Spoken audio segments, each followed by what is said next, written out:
Kot mamalo mati Gulu City miutambo no nyirme beru chaklo tiang ke kar me yue ke duok pin rom ke piera ma yor mal matek ne chak ke dumia pa me mwakani enim gitik ge biak ne mormar me de kar me yuyo ke dong kar man me karama ne wati ke report ko malok man ke jemo ken mapol tin ni yup me lo nge mo chwin ento ko ngachak wi madiro ket ma watimo kwere ineno duju kan e Wanlu TV.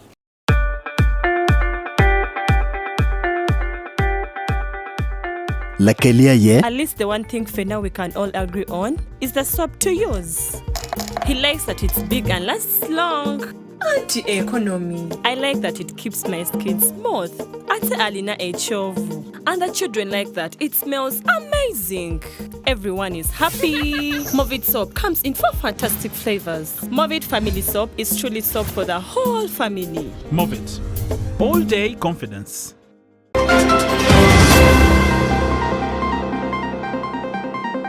Jankot manalo kom lutena iko malma Uganda gunyoro luor ni mono wel lutena magitim ke piere kom giomaro mete ikare me karama ini.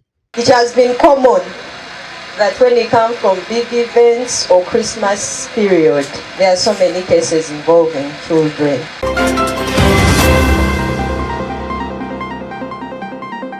Kadonga kot me wilobo man ICC yutiro miyo pod mebere but pi magapia rio ilatela machon padula dui militia ilobo Sudan man magulwenyo ikoporo cheng me Darfur region.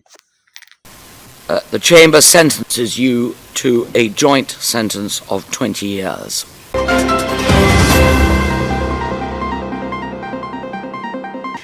Amori hania Sunday akumo mani yup melo range mochwin.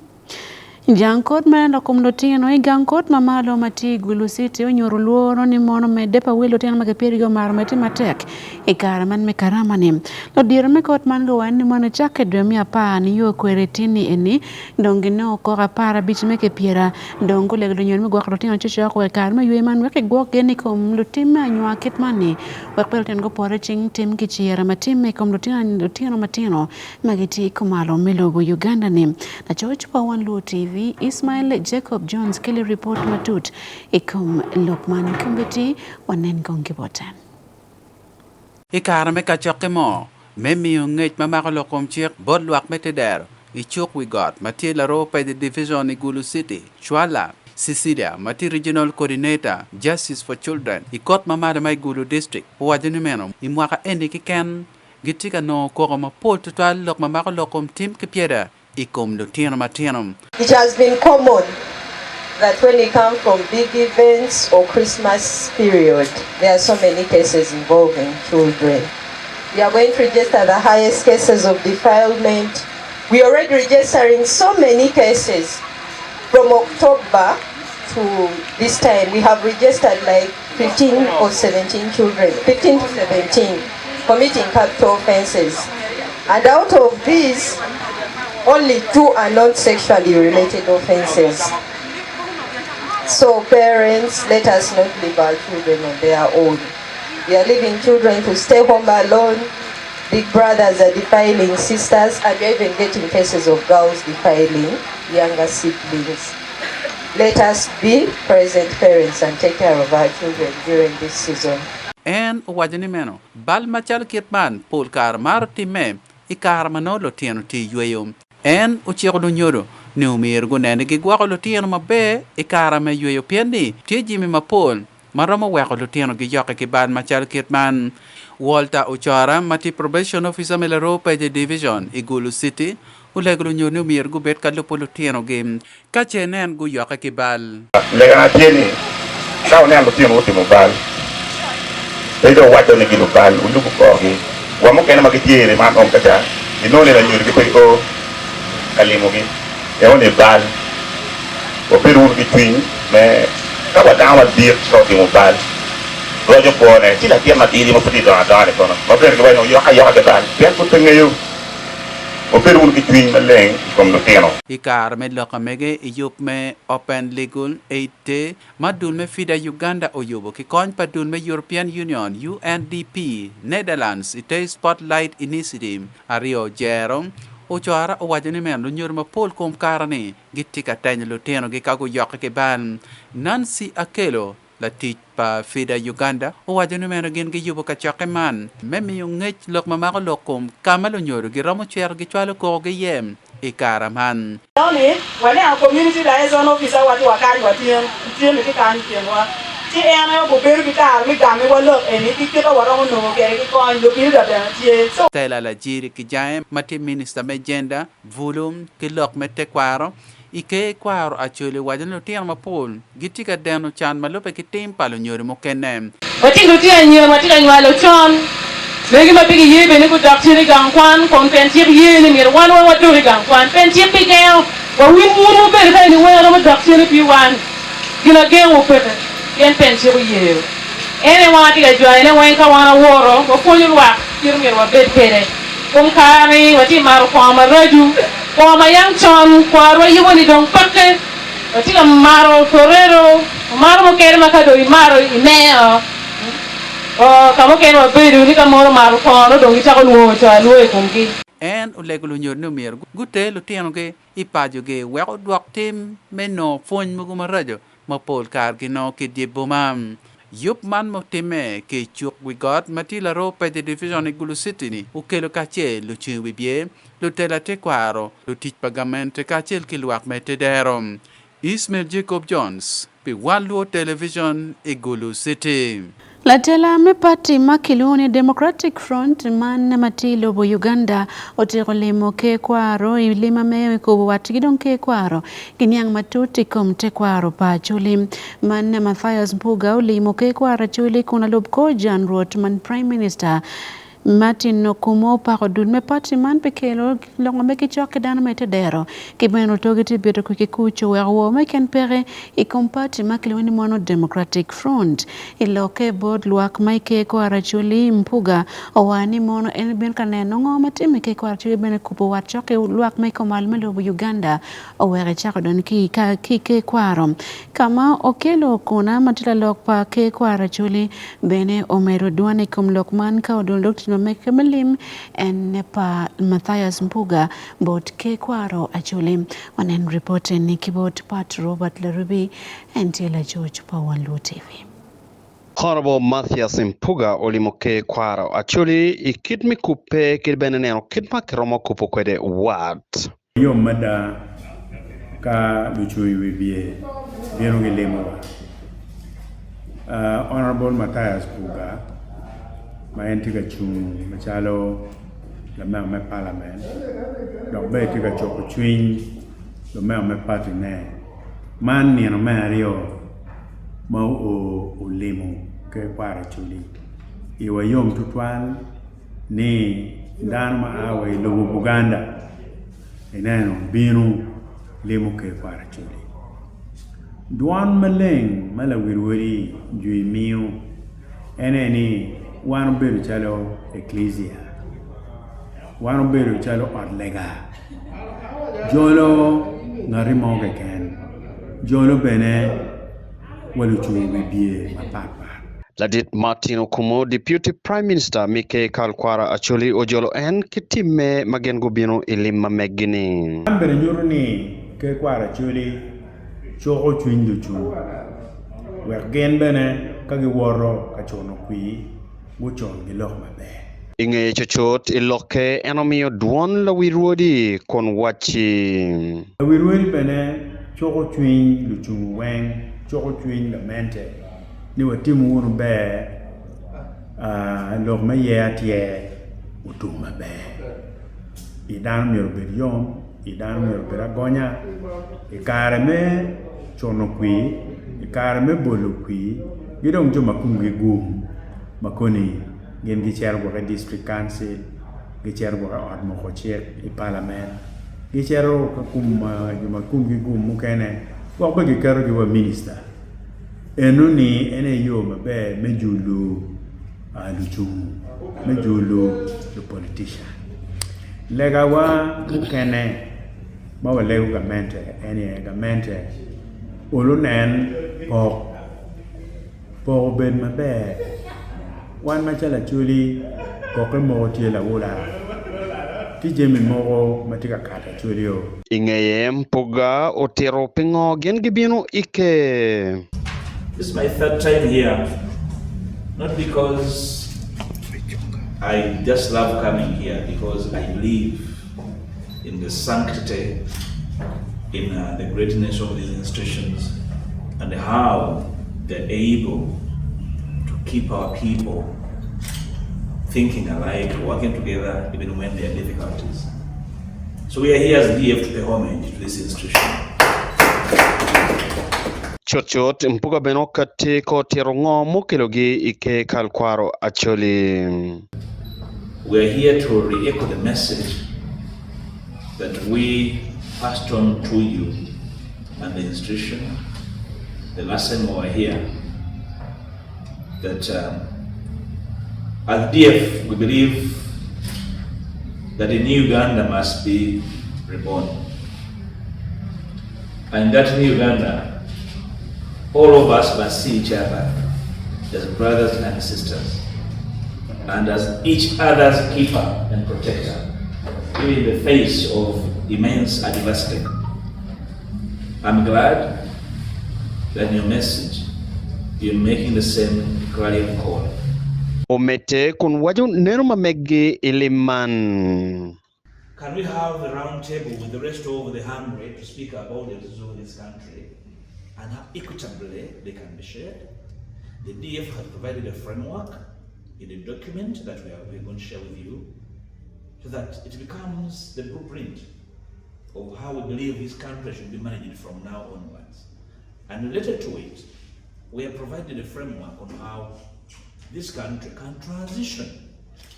Part of what caused mayhem, what we said mayhem to this woodland, is the fear of change. And the fear that those had gotten power, the power could be taken away from them quickly before they settled. So they chose to raise fire to keep power. Unfortunately, since independence, power has not changed hands.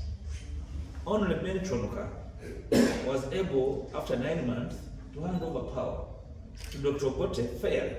Kumero bene eromete iloma mege kon wajo ikitma gen gimero kelo kere alaga ikitmi tela nenogi kidongo magen giroma timne mabe pia nywele mi Uganda. And this is the danger, sir, that politicians that's about them.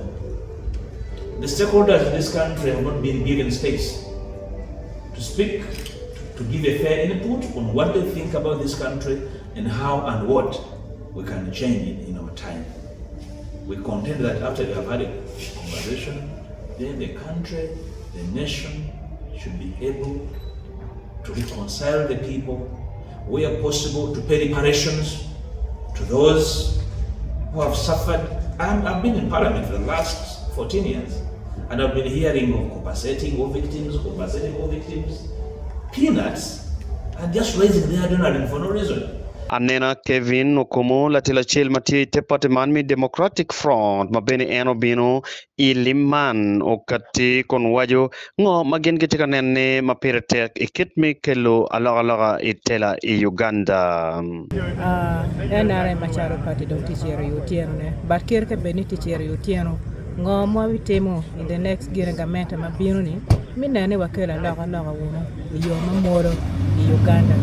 So DF Charlie Party T Ward Kimping Minano Niki Mi Ungech Makela Laga Kwa Padano Mikela Laga keep me teller Mikela Laga keep me down logo Maje Meguni Wang Wako Time Pemiro Recharge Pemiro Lwen Pemiro Yete Ento Miro Beri Mecha Yomi Molo Minano ni Uganda do o level eni Gikwan Gikaindo Gikirkwe Anyim Jemi Madono Tieni Bigi Ruengi ento wa meru wuna mera. So DF tika nero yuango mwaram kwanye Uganda wakwateru itela manyen. Kimado ichaoni NRM do wanero dong chier lutieno nini. Formative. Pilonge mo chinyo One Luo TV part Robert Larubi. Kate mwaka alibari pirwa bidong choka tuma butuma bene dweni eni kitero miyo luombo luwaka paloba matiko malmelo bu Uganda medwa ko poch pien roba ngwa ko gi mabe kijane mabe to tole wero ko wor mabe dong tika o wetumba mwaka ikar melok mamegi lukweri meko malmelo bu Uganda ko ni mono piratek nikifo luba pien ni ogwa dan lokom tuo ogwa dan kom jema pol man ramo kwa nyuko padano ento dan food kitima ko niyo watini Amerikimi yefo chbot lobam lo mano timecha bicheli kanisa makiloni Ministry of Christ Matiyo Bia East Cell man ilacho ward mati badeke la UP division Igulu City wanen kon keyboard David Magere enoberute odlega makiloni Ministry of Christ Matiyo Bia kit madung watie kadonyo ikare mekwero kan karama menywale palala Yesu Kristo gitiyo mwagaman matika mikono mwagama dini katolika luoni mwagami jubili nyo mwagami kulch kidul dini mapapar machalo jumulare giluo ikaberumo kenene mwagami tiyo doktich paloba matieni Gimi oluo bolu kristaye mapapat meberu kichwiny medwaro foj bolu ba pe gworogi je mapapat gitiyo gin maura imwag man long luo man kono time ichia bichel menindo bichel bene kika nicha pa jomolare magiluo ni Mystery of Christ Ministry mati ilacho ibade la yibi division kono ikar medwaro foj ma kanisa mano yubo pe mwag hali bari gipiru bich makibodgi oberu mwag maura tutwal malo ba timje maura kwoge Pastor Morris Okelo tiel la kwat mekanisha man kono ya pengo pietek no mergen ge dwok foj bolo bai magaman chi mwaka beru ka chetu mwaka de beru ka foj lo ba de gen no ba ti man dum en dum pari o meru tiaro ka mwaka wo beru ping ma charo ka ni chi wana ki da ba ba wo wa chi wa no ni o bore ke wan ko ka ni cha chu mi wo beru ping chi wa yu pa chi tin ma tin ni cha ma ke dan ma kum tuan no bini ke ma pat nge por ba pere te do bere bible yetu ke na ne bu pa luka tuora me abala be ro tinga par che ma yesu bere ke lo ma do do aba go no de chao ki da chi ngara che le gan ke no do par yo dok tu ko ma ko yesu chu wa yesu wa po chao da na pa ma ngara che le gan tie chi bible yesu o wa che ni yeru chai Martha Atim Matila member mekanisa meno kono tiginer ni mi ofojo berugin ma la krista chelo mero nyebi ikwo mamege. When you go to the book of Philippians chapter 4 from verse 6 it talks about giving thanks to the Lord. As we ask God to do for us things, we should also thank him for what we already have. On that note, every human being should thank God. You can thank God through praises, you can thank God through worship, but it is also important to pick a sacrifice to bring to the house of the Lord. Ino atim kono omiyo chadene ikumngwa malo bao timi kumkwani mwaka alibario kipiru beach man matika tumi. In this 2025, I have served God at the highest level. Hallelujah. And it is something that I've been yearning for in my life. So as I bring thanks to my God, I want to thank him that he has enabled me to serve in his house. And my service is not only for him, but also for those around me. Angela Teddy Anyango Matila Kristayo Dok Latela Matika Mako Bendera pa NRM Michung Mebero Council Angwen Pipatuda Word Kone Ba Degla Ibi Division Konotero Ni Itekari Duchu Omerigi Dwak Fojbolo Ban Kon Mio Chaden Malupe Kikwama Mege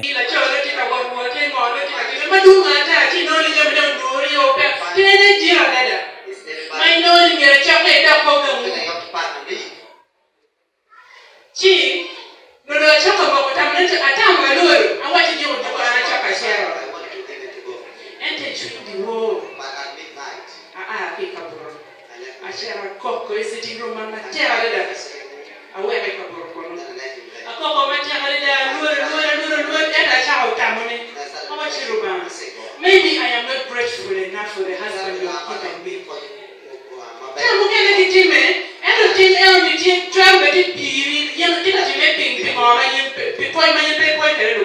Minister Kenneth Tabunguvu, Mati Mission Coordinator ite kanisa Ministry of Christ kono, otero ngomo weko eni tika miyo foch, pire kene machalo en la yui kom ngoma lo banti mikwane mwagaman. The polo bar, an machalan, mwagane na graduating, or twala made 11 kwana, karma be, gino weka polo bar, no, yen kano pati polo bar, ngola ma polo beru ka time, en tolo bang yi, weka tiyo. Tama beru bal kaya teto wa kwan me kwano? Eno ni pe bal. Ya, imete kaya wachwa, ini tiyo kwani gira ngo? Ana chera timu nashi, a timu extension, at diploma level, to be chani, at ye nash, registered nash, now, yakapoilu ba yetu kwa. Sharon Okelo, Matila Tera ikanisa meno kono bene. Bible wajo kama lengi Jeroma, nijini wengtine pibene, o joma, maro joma kinuogi, lop malube ki teach mamege. Ena ye, wan kadi wakaro kitekare. Bible wajo jo Filipi, yu mirope wa bedung kapaki ken. Ento wa wek luba ngegi na wa mero ni woki lega. Weko eni kare corona e oni ma downti pa downti koko ma tek downti ka loko gen ma pat. Wan pe wa beru ka koko. Pe wa beru ka ngoro ka kok ni luba pingo. Ento wa gore ka chel kun wa weko luba beru ni gin ma wan wa mero ka chel. Inoni la kwatu kelu kono nyuru je mo kene ma tika malo ba tiyu ni woki chie ma gen gitam no merge doke foj bol lo ba. Mukati ya bo lo ba cha lo boya para rio kin Mr. of Christ mara le upegi ki lo ba bonde ki mo mukati marani don tema rama be ara bor ma don to chanki to ma boya. Welo madit ma olemo ka beru meno ayo beru Pastor Peter King mo bela tujiri madit ka bene mea mi gulusite kilo terma papa ma chalo speaker go mi odeo e yub meno lorange wan luo TV David Magere i Gulu City. For tutorial about David Magere pekele walok meno ki Gulu City.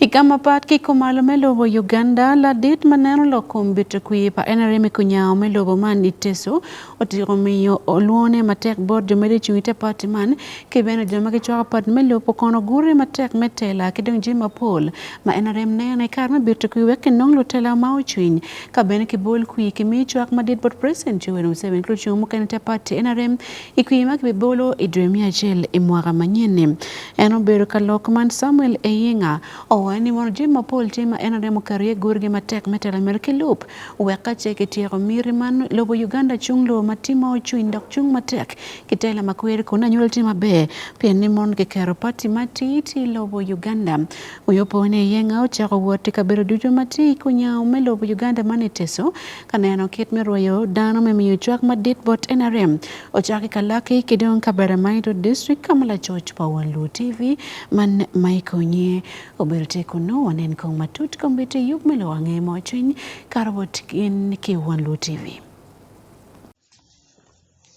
Jotel me pati me NRM e district me kalaki karachel kedi kabedira chapa pati tubad meteso enamo kwao pineno be kitimo jamin duch opore pigengo kopa me maker karachel pigango kopa me maker karachel kede yer jo mako emendera me NRM. Samuel Eyenga enomiyo achora ni butluak ikaremeda etipunyo karachel jo kopa maker karachel kede da yen. Angona tie General Mobilization Officer. Nani teso kane aduong chengecha detie mayuge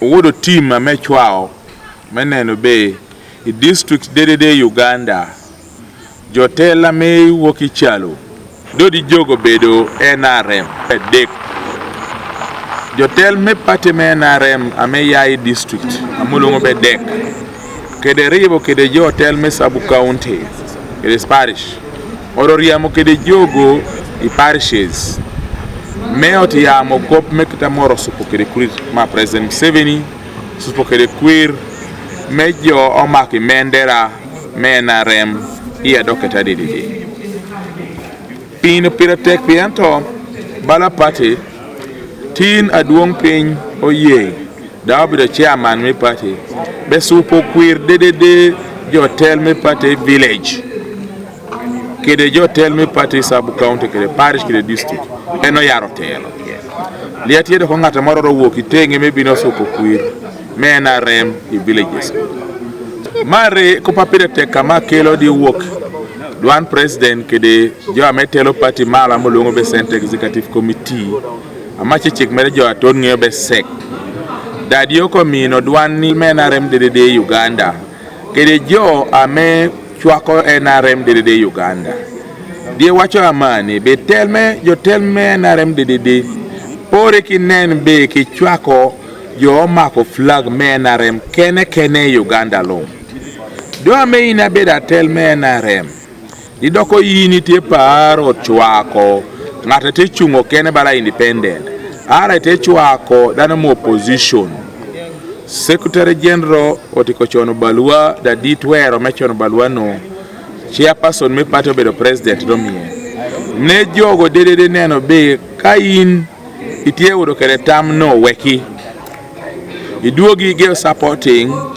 jotel omako menarem omako flag do kai di chere yindo ber wekom ni no idoki bed pin team campaign ni kede independent ba kede mito kede wano wood ngata lobotie ni enatel ara district enatel ara sub county enatel ara parish enatel ara village no memo no kwir ne jo make menderan menare dipo weche natemo neno ibut jo bere jotel mi pati me NRM do kwa go meweka kodi kupegi diko neno be kigango ayika meweki yerot dida jo NRM lanyo yer ebo NRM cha dinda ma me MPs go NRM ko mo same day among your party America o yero NRM flag bearers dito Central won't be told, they are going to train on the German to go.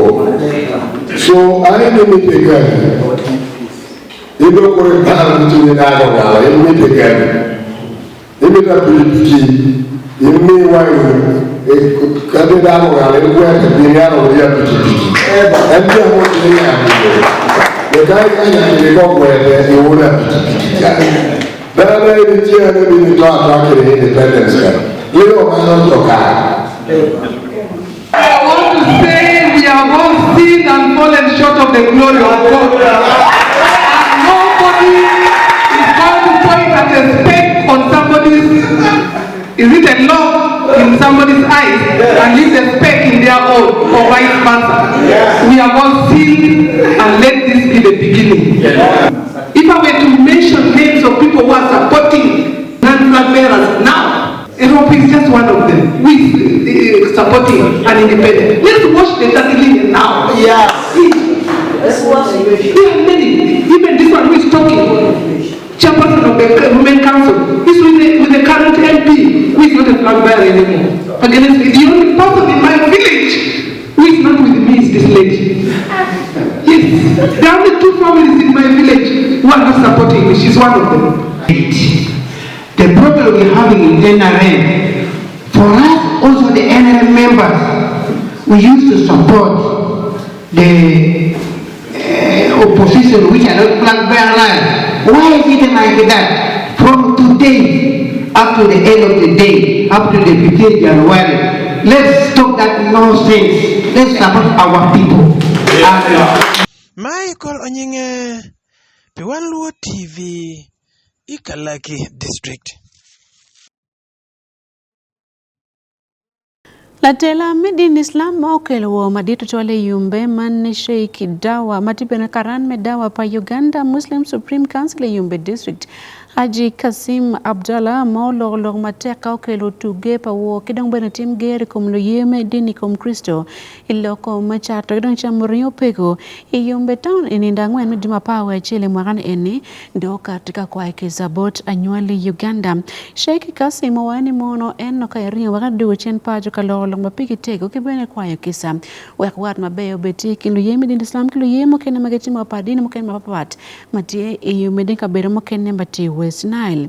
Ikarma ruche mandana pwengo wane kabene kiwa uikijem ken mapol mobile Yumbe town enindangwen medremia pau ya chele. La chonchi pa Wanlu television Adam Gule Kelly report eniki Yumbe town. Igara matega dugu chen pajo ng'edwe achiel mekane te okono, Sheikh Kasim Work dan mapol mago jolo bene wiye mago gore e ot lega Takwa Mosque mati i Yumbe Town, igara meleka Jumai Chiang Beach. Eno work lo dire madame bere kino berla dit malo dulme iso Haj Idris Sempa. SSP Abdallah Uthman Chitimbo matila dit malo dulme Field Force Unit man FFU lobo Uganda. Kidong la chago ya bilime West Nile Joseph Mwisige kin moken mapola tam. Iloke bodano Sheikh Kasim wani mono NP mi urukta bangat mekien me balo jame padano onyoke leo achara bodano. Endo le gulo yem din Islame marlo Kristo ka bengo kuoka chel ki kuchi kengen wekwo betbere. Yani because of me. Because all what took these boys down there was the anger of wanting to arrest me. So of all what happens, I ask everyone that who is started by that thing to forgive me and give a room in his heart for peace with me. Thank you.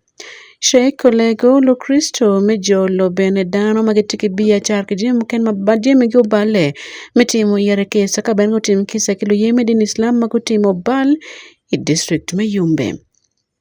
And come back to you like that because of the love people showed me. Government investigated and found that I'm being loved by many and many people.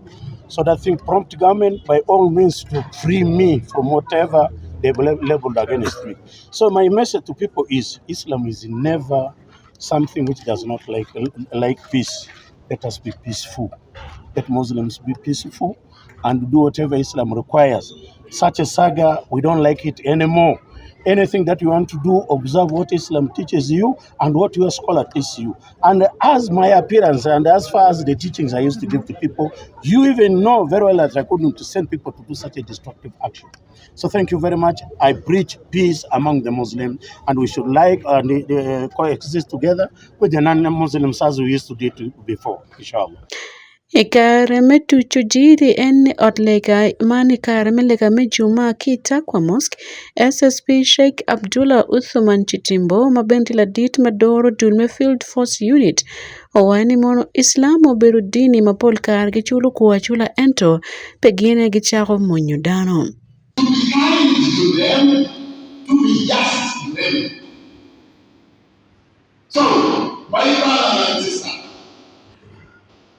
the one, the non-Muslim believing with, as long as that person has not come out to fight you because you are Muslim, or to take away what property belongs to you, Allah says, in the Bible, equal Muslim. Allah must, those who treat those people, kindness and justice. Adit maloyo dulma iso sempa wani mono gwako beberu te piere tek dok mano wero gin magino gwak beberu gideo bai wako weng mono kimori kom Sheikh Kasim kadon ki were ti agona me wot nywako kidan kibene kwa kilupajune mot mleme. So the first point we need to accept that we made mistakes. And secondly, the Sheikh has openly said, I was getting the feel of his gestures that he has never told somebody that you can do somebody's flat screen from his show. Now, if you are demonstrating about a right cause, again, why do you go into routine? So that's why we have come out and say we made mistakes and we should do what? We should apologize and seek for God's guidance never to repeat it. Now, the role of religious leaders. The key responsibility of a religious leader, even while the Inter-Religious Council was formed, was purposely to iron out scrambles, religions which are based on flimsy issues, which His Excellency has been preaching against, was purposely to accord ourselves and say no to such segregative. Sempa kerkemena umiyo rukta kabene uroto umiyo kore bot Sheikh Kasim metit kidan mapol malubo kore mefonyo loko mkuj kabene kuneni iloko kibulu mechati katika yupo gamente mechao berke gina tima ichinge. Awang President Yoweri Museveni Yumbe District Mandichi Haj Suleiman Lubwama Bucha owani mono dana magiti district mano miano polkar ko lok loga da ichawa duju doguchung hikum loga da. I know all of us here are believers. 2, let us always talk the truth. Honorable Minister and Director, we have always tried, but I don't know why people believe maybe in rumors. Personally, I had an engagement with this father and the Sheikh Kasim, and we assured him. Pewanlu Television, Pilorange Mochin Kiyumbe Town, Adam Gule. Igamapat Kilobo Uganda Court me Wilobo Man International Criminal Court nyo ICC yo machek otiomo yo pot me beri buch pi marapiario obo tanyoli Sudan ma obela tela padul me militia pi bal me lwen kitong barli kumko padana pi mwaka mapol man marapiare kiwie ikan me lwen ma oberotie i Darfur region court man go tiro morko ka ben go mi yo pot dikom Ali Mohammed Ali Abdil Al Rahman mano ywe kenying ne mono Ali Kaishuab pi bal piare we abira makimori we kidina ti yeti ma magana ta yomi burune kidonga won mo temi ko porcheng me Darfur region in Sudan imwa aluga dekadong alibreka ngwen en kilo kunum onen kong report man kipere tere wen kumbiti itikane no yup melo kange mojun karbotin ilep me pajo man lepluo iwan lu TV Rahaman mwagane piara beru ya bichel ojung mauro sut ma blue kono tuyo tai ojung maneno kwede wang langol kopcho na kuna maano timie pod meberi buche Abdi Al Rahman no berkelo tela madon padul makluo mono janja with militia makoberi Sudan dako berkati marani madon ikumdano ikarme lwen melupe kilok makoto no kaumogo Nangol kop John akona wani mono Abdi Al Rahman en pere kene ki kome o berutie goe danyo fudana maliet mokeno beru wakila tong bene ndako beru kamio rukcha menne kodano nek malit dok nek malany. Eno mi la bole kum lok padan mabalo timi kum gen maka wani mono en Rahman no beri loko makatiki lok matego menne kodano kerdano timi malany kidong bene da kodano million mapola ta ki Darfur region. Kona okwano jima pole kot maticha den padana makuloko wani mono polkara un chak yo deko chon mna futpo ya bene ching do tu dokre mo bermer kamola tai tenguri pauno ticket kon meken mayot kum miyo yat onyo kita maiken mo berutie kit macha den ko moko kwere inyim kot Eno wani mono Abdi Al Rahman no piere keno berka word bene kuno nyono widano mako wane cho mon kilotino la bonga poga La pido inyim kotmeno Julian Nichols wani mono enzi medna kemi bot Rahman food meto wadi bot kot ni mono pi wangi dong tiene machil iterne ano kiwani la nek dano mauchung ngam nek dan kila ton chu inyimu dok ene pole gen matime lek marajo mewu ente kome do chung kung Abdi Al Rahman no wiyatiyo kwar wakani NP berutie kinlo tela madome janja with militia dulmono pole lunya raba yemiyo botkin chente ni manogitiki mudoge chingin mo bera konyo gamente milobo Sudan meneko dano magiti karo jol pe mwaka makaro piario kiwia ngech i Darfur region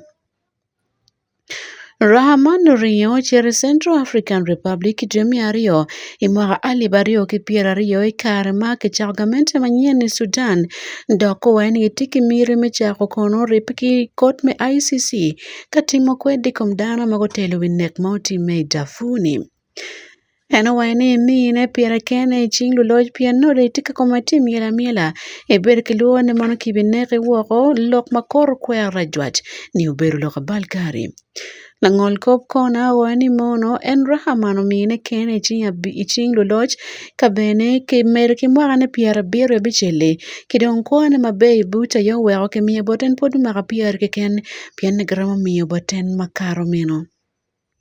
Stand up please, Abdul Rahman. The Chamber sentences you to a joint sentence of 20 years. The Chamber would have pronounced a higher sentence had it not been for the mitigating circumstances discussed above. That sentence is passed unanimously. Kun kikwano ka kikwani woko kara madong ano bedo kere budin chake dwemi abichel imwaka libre piario gwen kikwan kikumwaka piario ne taloko ni do bedo bud pi mwaka pak wiye mon kiken. Lwenyu tuge Sudan i Darfur region ni mwaka alibrio kiwie egar madan makipere karame Arab gubera kok pia poka matek adongo chako kwanje milwen me tuge komgamente maonopole opong kilo tela magiti Arabuni. Karatum gamo Lokman ke kati kilomon me janja wid man mon me choken ke ken binwa polo belo lega mago chako konyo gamente milwen me konyo kogen. Dul me United Nations go ani mono dan makargen alip mia dekinerogi ka million ario kinuchi gurinyo waka kaber mameki piluoro lwen man. Lubiro me ICC gitige gen me chako kati donke warga mokene mak manyen kun no bene lupi ngoma ditime kare mani Sudan man lwen kinun kukur mapol matitime ikum anywale Sudan ni kare ene. Pe wan luo television yup me loka ngemo chuny ania sandi akumo.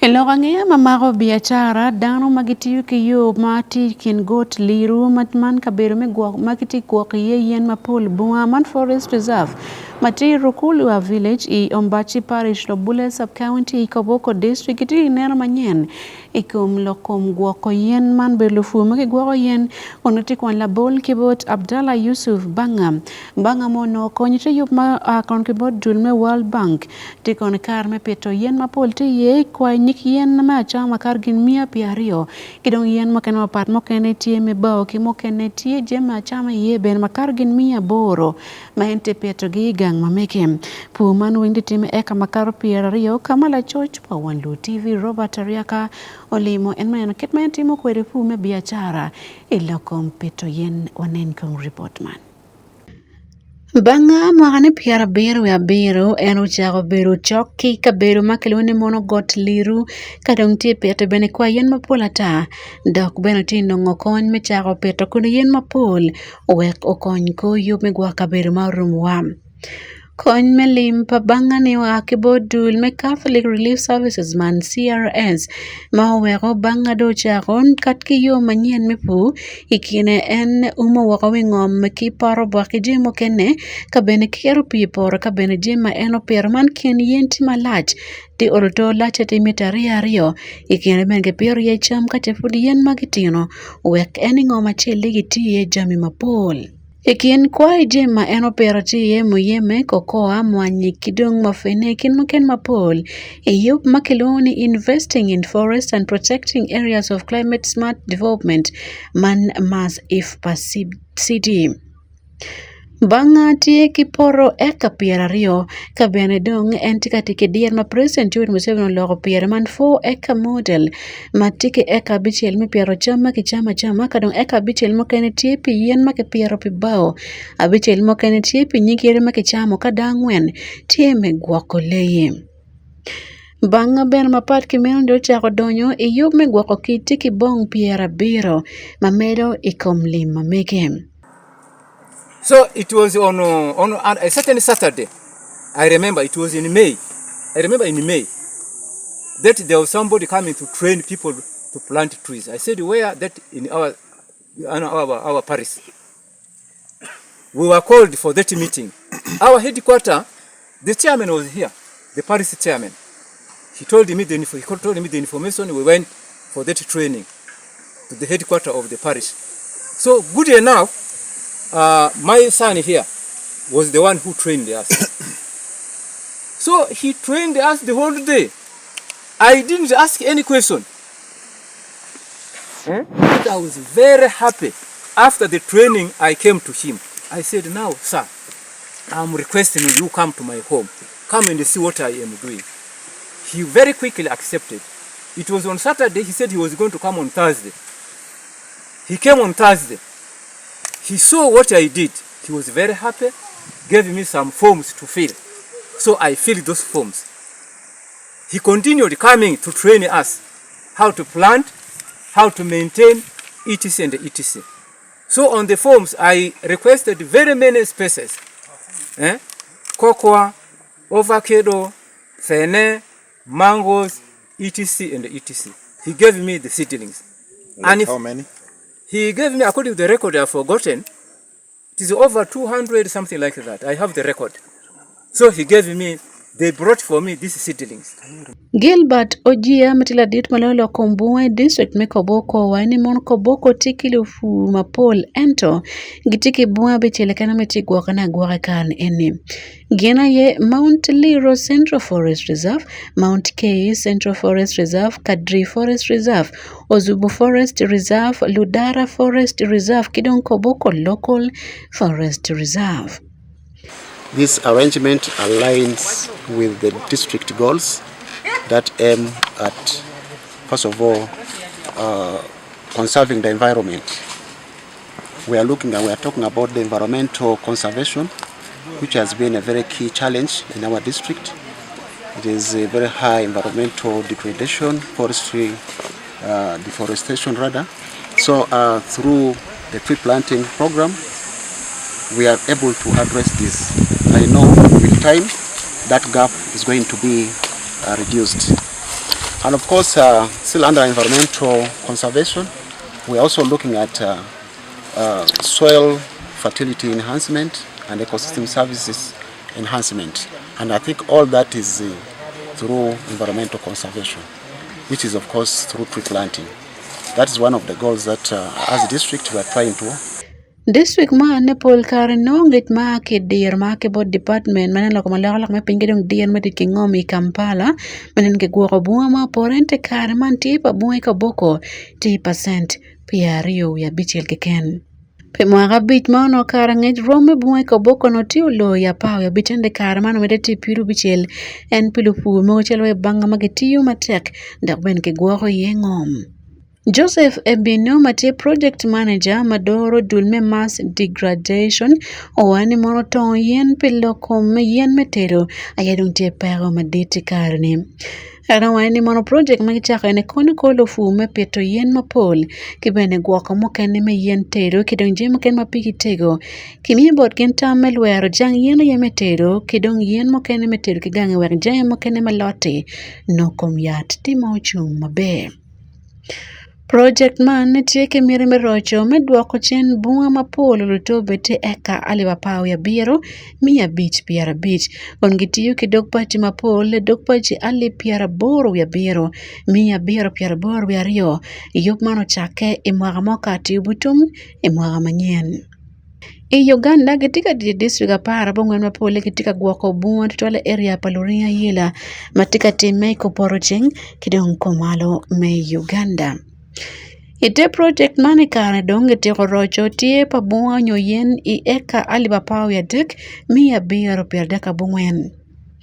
Lufu alibapa miya bitka bungwen donguchone karat bene bul mapol tiye man mon kibulu ti percent piaru ya boro. Mapat kimene te project man donki poko tien yen man kodi yen milionario ton na ngwen makimiyo oloto percent piara boro bit pa kodi yen magi kitika doma beki yotkom ikomalo me Uganda. Ki Koboko I West Nile Robert Ariaka.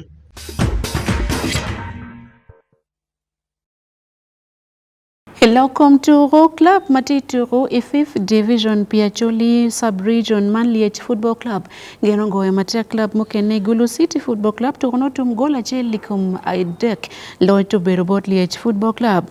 Genesis Ochi Chana Yomo Rogolo Ario Kulu Piliech Dokbeneno Kelurong Lodge Boat Club Mameke.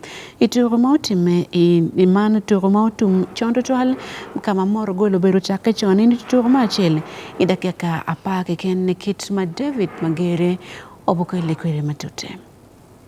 IPM Turumer Wamed Region Nyo District kono man fufa 5th Division League motemeki Gulu City tumsabit man kono inoni Liech Football Club guberuka makeki Gulu City Football Club turumotemeki ba were mati ba degle yibi division I Library Ward inoni Liech Football Club uchanya matek tutwal Gulu City Football Club Turumautum gola Derek Machiel man turumecha betma beach moteme I fufa 5th Division League Piacholi Sub-Region. Inoni Genesis ochichano kwa Morogolo.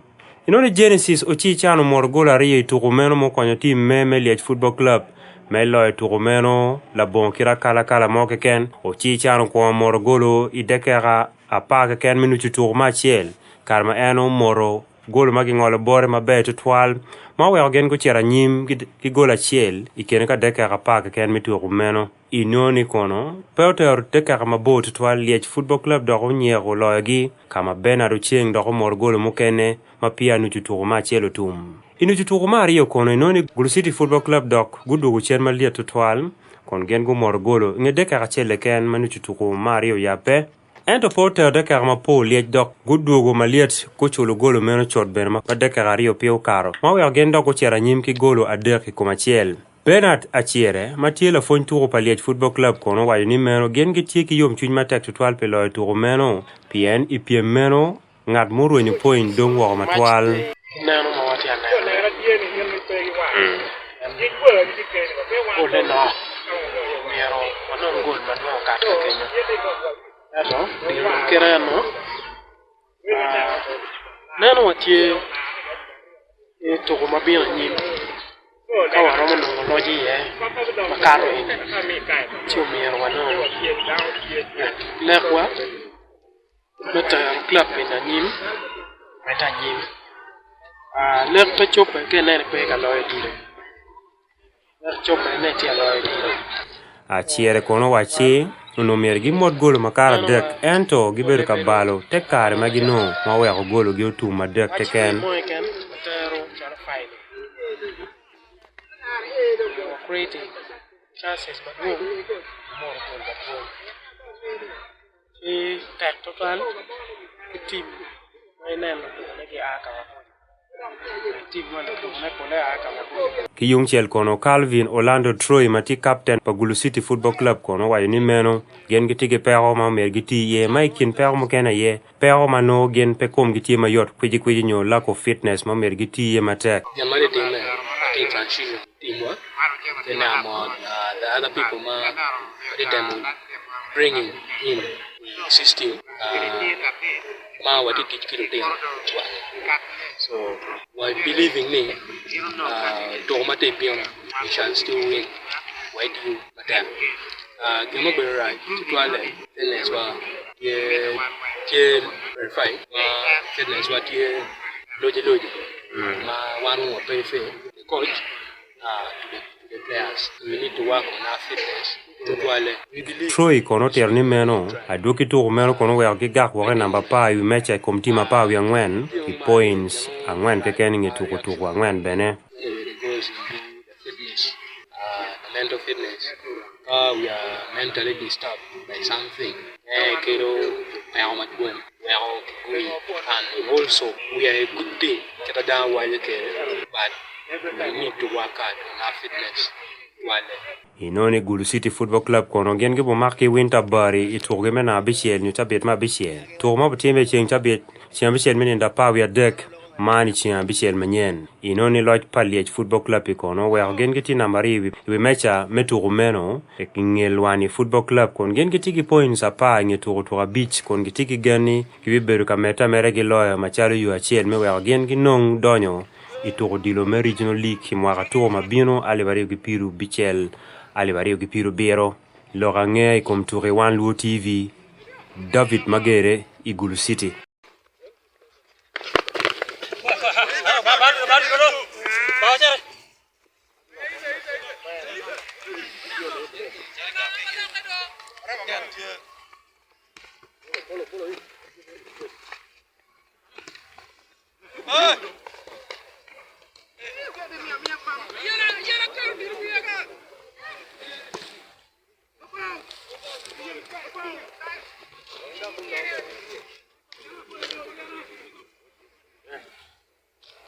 Kadang metro yo dog la ngai mo chuin nitini wati bale matake na turo pa Liverpool man Mohamed Salah kila fon turo maminki man Anslot Sala wani mana pe kermetu ko dok king to kadekter ter Liverpool and tika beru e bench wani mono kare mandong slot e pe yomi kome te awere beru motere tere karibet kome no an slot wani mono fudare wini ki wuma dit ni mono en pe maru Sala kon mono peti lokadam ento mapole kom lok mano nen kibot Anthony Papira o loke joma ke chwako Liverpool gol chwako mukene matiko malmelo Uganda kila gam en pa an slot kom koro pa Mo Sala Kelly report committee. Watu bale mataktutuali kin Mohamed Salah kila turo pa Liverpool maladid Anslot. Mohamed Salah en kono owaje pichwe chunye ikibodlo cholo hangea ni enno itituro mabe tutual i team mi Liverpool endo pingeo pingo Liverpool dong tikatere marach tutual. Inoni Salah uberdong wako pitura dek ma tere ma en pechako turu team Liverpool. Ikom West Ham Liverpool kero Mohamed Salah uberu wako magulo ikom Rio ikom North ikom team mi Sunderland Liverpool turu gola chel ikom achel ento Mohamed Salah beru wako kadong turu ma giki uberu tie kin Liverpool ke chel ki Leeds United ma bene Mohamed Salah uberu pere turu man endo karo ke lok borlu cho lokangea ni enri Liverpool gin ma ene team Liverpool tema duong tutual mano mero pege tere kita ketika tere e chawani. The club promised me in the summer for a lot of promises and nothing. So far I'm in the bench 3 games, so I can say that they keep the promise. And I said that many times before. I had a good relationship with the manager, and out of the sudden we don't have any relationship. I don't know why. Coach Madid pa Liverpool la dit Anslot why ene tiki wutu tualingo masala wajo. PNN itamuni watikin en ki Mohamed Salah no futi mabe PNN terlu tuku weng maroma. Tim ni kono Liverpool tie kachero katuro ki timi Inter Milan i Champions League i lobo Italy. Ento Mohamed Salah bene pere ikin tim man pa Liverpool. O winyu lok ma chek ma aki bola chwaktu Liverpool ma dit tutual i boma ma dit mi Gulu City la dit udong Ivan. Beru la chwak Liverpool. Bekar ma laaj dong abera neno kem ma chalo Liverpool be ka tuke ke dong ma karne duju mer loke kom Salah ke situation ma tie kombete right now Salah ke tamma ma chala na chak Liverpool tamani Salah dong utumu piane kay neno mot Liverpool man na ka yaw to beru ka tit ke wingers me lon to ma megge ma kay neno generation ma jagen club no building Mano Tie and Salah, Roberto Firmino, then Sadio Mane. They were very effective. But ingeo Salah bedo tiu maduong anu diro peke daka ya ngay tutual. Chi kien maber ka nano ne ki observation over the years. Nyuro ne bedong mwaka chiaro ke bedong turo do chiaro gatum. Kay nano mwaka mukar last season. Last season gino dano nano import pa Salah magliap tutual.